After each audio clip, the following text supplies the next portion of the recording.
Good morning, folks, and welcome back to Almus Market Mornings. We start off the day with one of the biggest news that has come up this weekend, and that is, of course, on the H1B visa fees. So, for the new visas being applied, there would be $100,000 fees associated with the application. Now, this is significant from an Indian perspective and a market's perspective, since a lot of these visas are acquired by Indian IT companies sending people to the US for software development and implementation programs, and that could have the ripple effects. On the monetary policy front, BOJ kept rate steady but announced that it would start unwinding its ETF holdings. Good morning, JK. What's your take on the entire H1B visa issue? And also with respect to the BOJ, what is this ETF unwinding which caused a sell-off in the Japanese stocks on Friday? Could you elaborate on that, please? Good morning, Swaraj. Yes, the weekend actually everybody was kept busy in the Indian families, I would say, because almost everyone has some connection with the US. Most of the families in India have an aspiration to see their children, pursue their career in the US and flourish. But that got a big jolt yesterday, at least as per the initial news, where they said they would charge 1 lakh USD for applications for H1B visas. But then later clarifications, actually we got some relief was seen. It applies only to new applications, and the people who already have H1Bs and staying in the US have no restrictions. Also, one more point is that if you look at the H1B visa sanctions, there is a quota system, and the quota cap for the year of 2025 has already been reached, which means non-quota applications alone will be affected. And these broadly only from 2026 the concerns will arise. So actually, this will give businesses time to manage or re-strategize as per the new conditions. And of course, there will be some distress at the social level, in the sense there will be disappointment and uh, reshaping of life plans for aspiring individuals, and perhaps some Indian families who anticipated placements in abroad will be whose anticipation of placement abroad will be affected and could lead to lower spending also.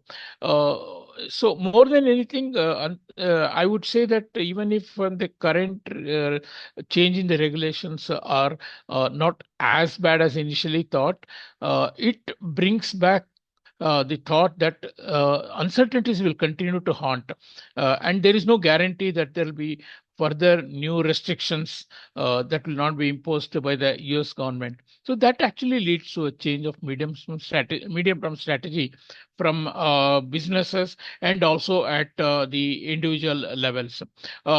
Yes, I think we did see possible big impact on the Indian markets, but that seems to be not the case. There will be some impact, but not as much as initially thought. Coming to Bank of Japan decision, holding rates unchanged was as expected. A couple of things were seen as hawkish. There were two dissenting members who wanted a hike.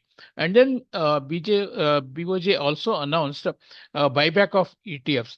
Now, both these announcements led to a sharp sell-off in the the Japanese stocks, and the yen also strengthened by nearly 0.6%. However, as we heard the BOJ governor speak, it was clear that in the ETF sales will be at the rate of 79 point sorry at the rate of 4 billion USD per annum. Now, compare this with about 537 billion of ETF that BOJ is holding. So this actually means that it could take 100 years for them to completely unwind. And looking at the quantum of planned, sales. The market's initial reaction on yen as well as stocks have been reversed. And today, actually, we see the market has made a fresh rally of 1.5% in the Japanese Nikkei. That said, I think conditions are very much in place for BOJ to raise rate in October, because their core inflation has been above 3% for last 2 years, and they have been ignoring it. And I think it's very, we are nearing a time when they should be hiking the rate, very soon. On the overall dollar, the correction that started after the FOMC meeting, where broadly Fed met the market expectations, did not give too many indications about the future, dovish approach, more dovish approach. And the important thing is there will be only one cut each in 26 and 27. Inflation target will be met only by 2027, and also the neutral rate also will hit only in 2027. Meant that Fed will not be in a will not be hurrying to loosen too much too soon, and they will keep watching the impact of impact of the uh, imported inflation. That means the dollar has reason to correct itself. Particularly because the positioning has been excessive on the short side. So we have had the dollar move away from the after making a new low. It has strongly rebounded, currently trading around 97.70.